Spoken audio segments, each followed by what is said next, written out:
Oduuwwan gaggabaaboon sa'aatii kanaaf isiniif qindeessan isinitti himaa gadhumaatti na waliin tura. Jalqaba irratti mata dureewwan oduu isinitti himuudhaan itti aansuudhaanis bal'ina isaa kanan isinitti himuta. Oduu keenya jalqabaatiin Aggaarootti namichi ijoollee dhiiraa 3 gudeede hidhaa cimaan adabame.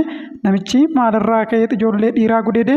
Manni murtii adabbii akkamii isarratti murteesse? Gabaasa bal'aa dhageessu gadhumaatti na waliin tura.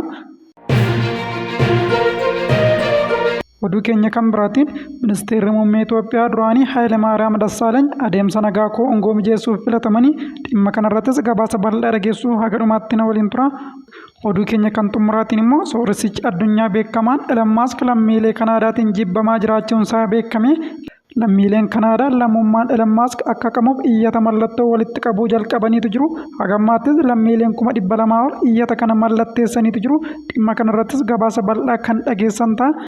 Egaa daawwattoota keenya oduu keenya ammaa kana keessatti oduuwwan amma isiniif eeree fi kan biraa kan dhageessan ta'a. Warri chaanaalii keenyaaf haaraa taatan chaanaalii keenya sabiskiraayib gochuu hin dagatina.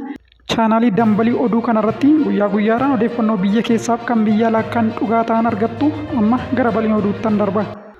Oduu keenya jalqabaatiin Aggaarootti namichi ijoollee dhiiraa 3 gudeede hidhaa cimaan adabame.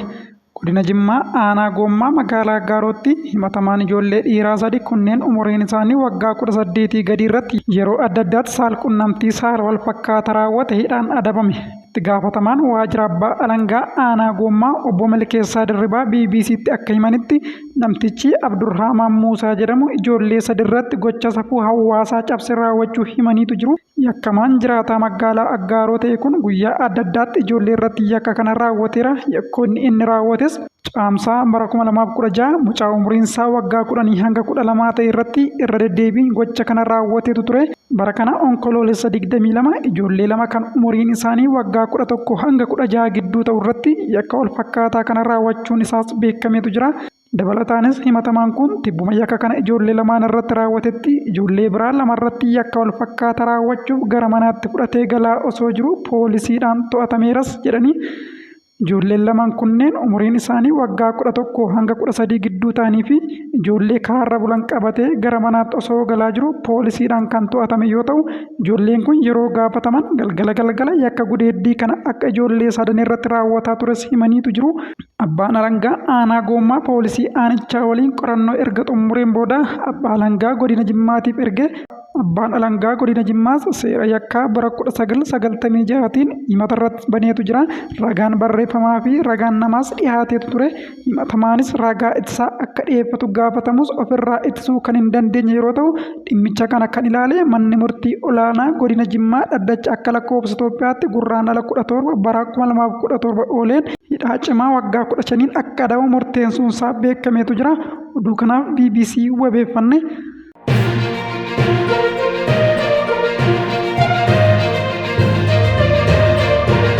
Oduu keenyatti aanu sooressichi addunyaa Elon Musk lammiilee Kanaadaatiin jibbamaa jiraachuun isaa beekame. Lammiileen Kanaadaa lammummaan Elon Musk akka qabuuf iyyata mallattoo walitti qabuu jalqabaniitu jiru. Hagammaattis lammiileen 200,000 ol iyyata kana mallatteessaniitu jiru. Tiraampitti dhiyoo kan ta'ee fi Kanaadaan bulchiinsa Ameerikaa 51ffaa akka taatu yaada kan dhiyeesse biliyeenerichi kun ilaalcha Kanaadaa irratti qabu irraa kan ka'e lammummaan isaa akka qabu lammiileen Kanaadaa gaafataniitu jiru.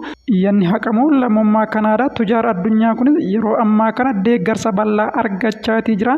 Adeemsi mallattoo walitti qabu miseensi paarlaamaa Kanaadaa Kaawaliyaa Riid fi lammiilee birootiin jalqabame. Lammiilee Kanaadaa irraa mallattoo 200,000 ol argachuun isaas barameetu jira.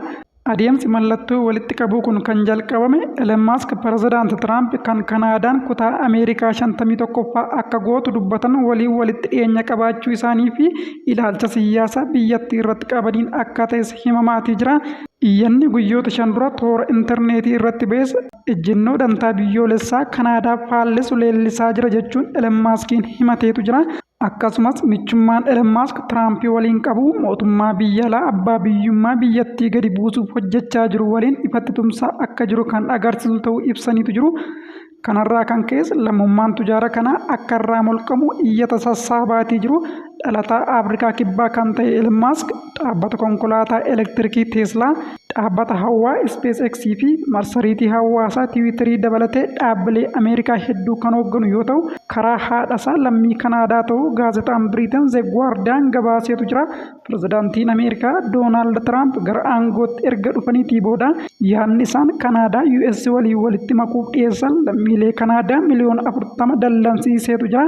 Haa ta'u malee iyyanni lammummaa Elon Musk akka haqamu gaafatu guyyoota 5 keessatti mallattoo 100 kan argatee fi hanga Juunii 20tti kan turu yoo ta'u, mallattoo barbaachisu ol argachuu danda'etu jira. Oduu keenya kan biraatiin ministeerri muummee Itoophiyaa duraanii Hayilemaariyaam Dassaaleeny adeemsa nagaa Koongoo mijeessuuf filataman.